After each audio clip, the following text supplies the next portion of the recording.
Imagine looking at your phone at 3 in the morning. The screen is the only light in the room, casting a cold blue glow over your face. You're exhausted, your eyes burn, your chest feels tight, and your mind is racing at 1,000,000 miles an hour. You're waiting for a text. Maybe it's an apology, maybe it's an explanation, maybe it's just a crumb of affection that proves you're not crazy. You tell yourself that if they just reply, if they just say that one right thing, you can finally go to sleep, you can finally relax. But deep down, in that quiet place you try to ignore, you know the truth. You know that even if the text comes, the relief will only last for a moment. You are trapped in a loop. You're the main character in a thriller where the walls are closing in, but you keep convincing yourself that the room is actually getting bigger. Welcome to the hidden architecture of the human mind. We talk a lot about protecting ourselves from digital threats, from scammers, from the manipulative algorithms of artificial intelligence that are designed to keep us scrolling. But the most dangerous algorithm is not code running on a server farm. It's a biological program running inside your own nervous system, hijacked by another person. This is what psychologists call a trauma bond. It is not love, it is not passion, it is a biological addiction to the very person who is destroying you. And just like a casino designed to keep you pulling the lever on a slot machine, a trauma bond is engineered to keep you playing a game you're destined to lose. Let us deconstruct the source code of this manipulation.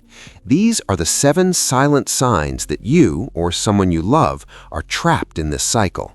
We're not just going to list symptoms, we're going to look at the why. Why do smart, ambitious, independent people get stuck in these situations? Why is it harder to leave a toxic relationship than a healthy one? And most importantly, how do you rewrite the script, crash the system, and walk away? This is about defense. This is about taking back your agency in a world and a relationship that wants to turn you into a non-player character in your own life. Let us start with the fundamental mechanism, because if you do not understand the engine, you cannot stop the car. A trauma bond is created through a very specific psychological technique known as intermittent reinforcement. Think about a vending machine. If you put $1 in and press the button for a soda and nothing comes out, you might press it again. If it fails twice, you walk away. You figure the machine is broken. That is a consistent negative outcome. Now imagine a slot machine. You put a coin in, pull the lever, and get nothing. You do it again, nothing. You do it a third time, and suddenly, ding, ding, ding, you win a small payout. Your brain floods with dopamine. You do not walk away. You keep playing. You play until you are bankrupt. Toxic relationships operate on slot machine logic.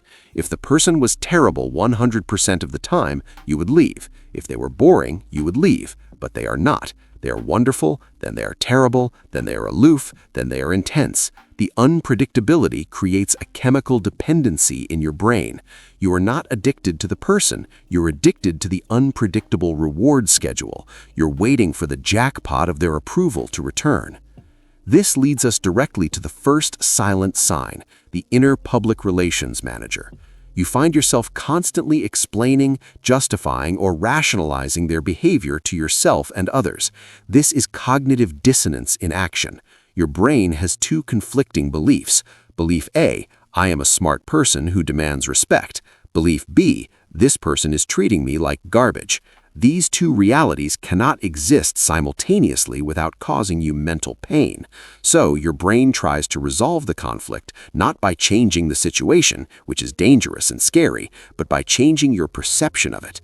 You become their spin doctor. You tell your friends they're just going through a lot at work right now, or they have a complicated past, or you just don't see the side of them that I see. You start grading them on a curve. If they do the bare minimum, like not yelling at you for 1 day, you treat it like a heroic achievement. You are lowering the bar so much that it's buried underground, just to avoid facing the reality that the relationship is failing. If you find yourself drafting mental press releases to defend their actions, pause. That is the sound of your own logic being overwritten by the bond. The second sign is a state of physical existence known as walking on eggshells. But let us look at what is actually happening biologically. This is hypervigilance. In a healthy relationship, your home is your charging station. It is where your nervous system powers down. In a trauma bond, your partner is a threat to your nervous system. You become an expert in micro-expressions. You listen to the sound of their footsteps to gauge their mood before they even walk in the room. You analyze the punctuation in their text messages. Did they use a period? Is that aggressive?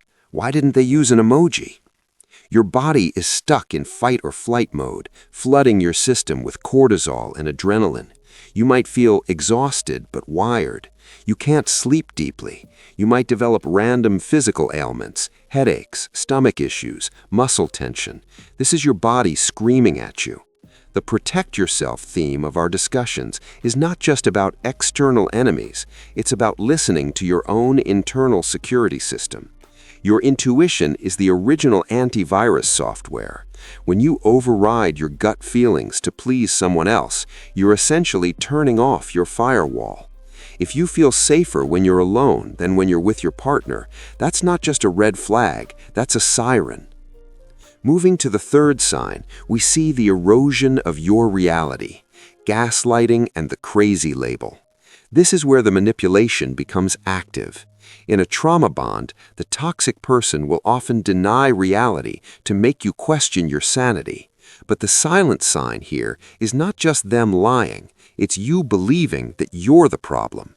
You start to believe that you're too sensitive, too demanding, or jealous. You start to apologize for things you didn't do. This is a hacking technique. If a hacker wants to gain access to a system, they don't always smash the door down. They trick the user into giving up the password.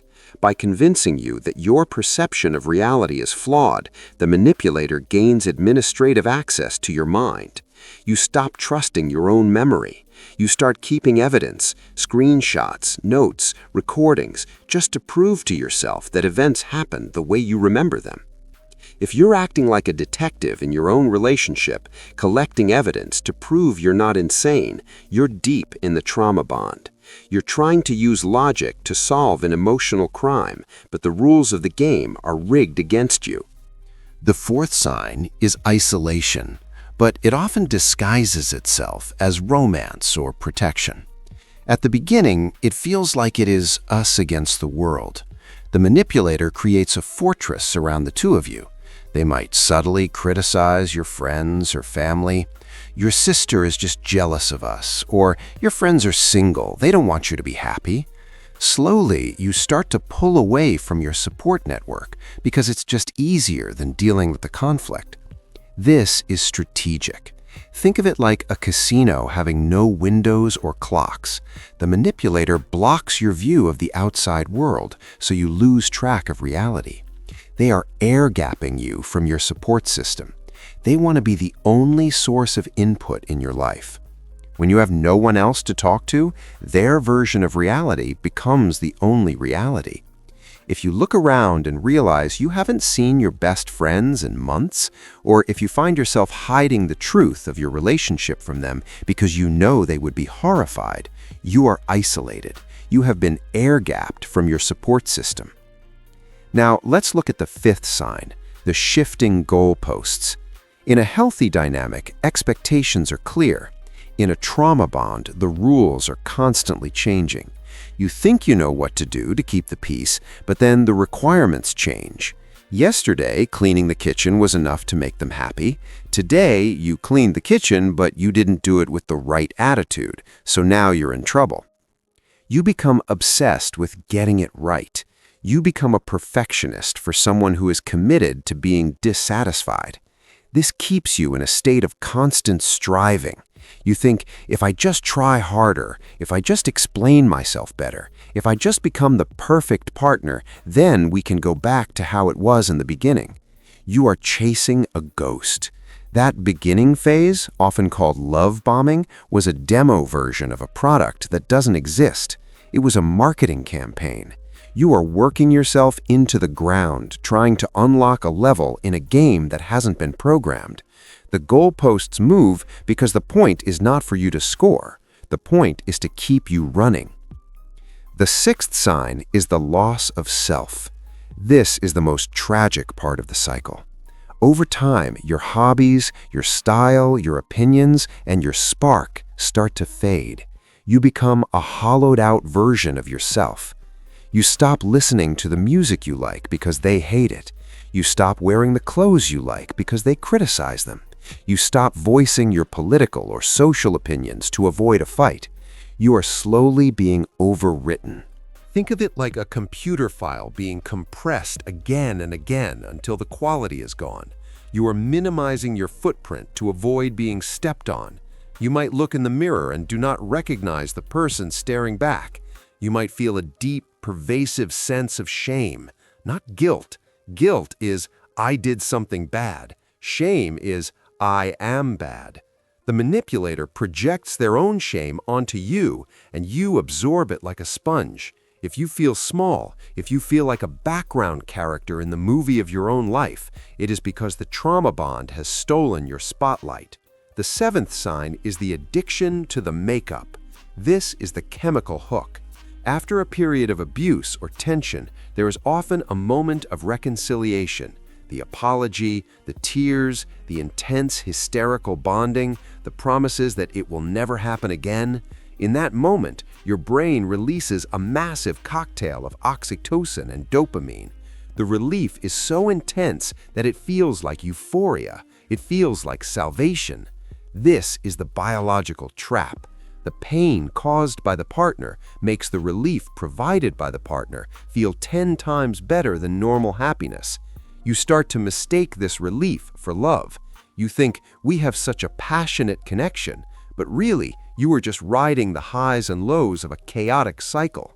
You are trauma bonded not just to the pain, but to the intensity of the recovery. Peace feels boring to you. Stability feels suspicious. You've been conditioned to believe that love requires suffering, and that without the fight, the makeup doesn't mean anything. This is the final lock on the cage. So how do we break out? How do we escape a prison that is built inside our own chemistry? The first step is radical acceptance of the reality. You have to stop looking at the potential of who they could be and look at the reality of who they are. Potential is a fantasy. Reality is the data. Look at the data. Look at the track record. Stop listening to their words and start watching their patterns. In the world of security, we trust actions, not promises. You need to initiate a protocol often called no contact, or if that is impossible due to children or work, the gray rock method.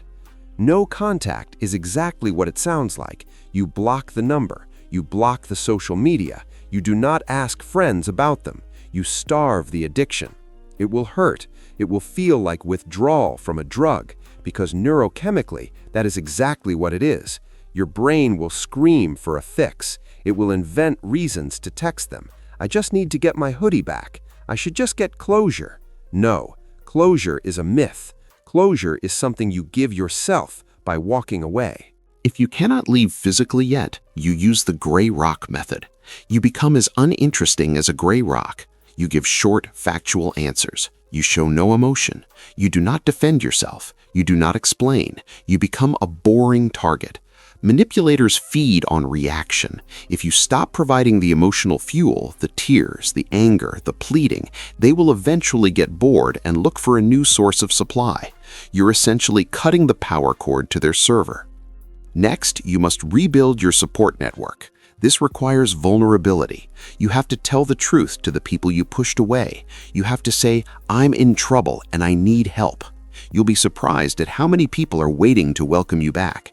Shame thrives in secrecy. When you speak the truth out loud, the shame begins to evaporate. Connect with reality. Go outside, touch grass, deeply engage with hobbies that have nothing to do with the relationship. You are rebooting your operating system. And finally, you must understand that you are the architect of your own value. In a trauma bond, you outsource your self-worth to the abuser. You beg them to tell you that you were good enough. You have to take that job back. You have to wake up every morning and validate yourself.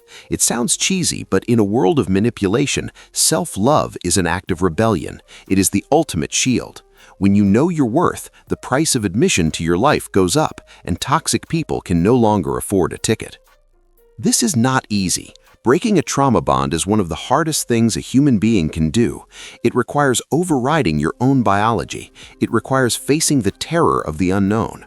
But look at where you are now. You are tired, you are anxious, you are diminishing. The pain of leaving is acute, it is sharp and intense, but it has an end date. The pain of staying is chronic. It will last forever, and it will only get worse. We live in a fast-paced, high-tech world where everyone wants a quick fix. We want a hack, we want a pill, but there is no app for this. The only way out is through. You have to be the hero of this story. The hero is not the one who never gets in trouble. The hero is the one who realizes they're in a trap and cuts their way out. You were not a sidekick. You were not a fixer for broken people. You were not a rehabilitation center for broken people. You do not have the license, and quite frankly, they cannot afford the tuition. Do not spend another year, another month, or even another hour acting as a battery source for someone who drains you.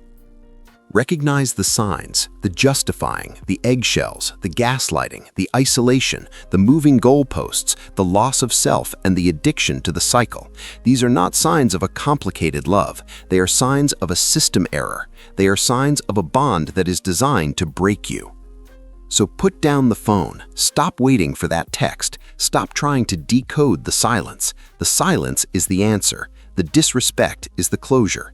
Take a deep breath, stand up, and start walking in the other direction. Your future is waiting for you, and it is bright, it is peaceful, and it is entirely yours. Protect your mind, protect your peace, and never let anyone hold the keys to your happiness but you. If this message resonated with you, if you saw yourself in the mirror of these words, know that you are not alone. There is a whole community of people who have walked this path and come out the other side stronger, wiser, and freer. Join us, subscribe to the channel, share this with someone who needs to hear it, and let us build a defense system that no manipulator can breach. You've got this. Now go live your life.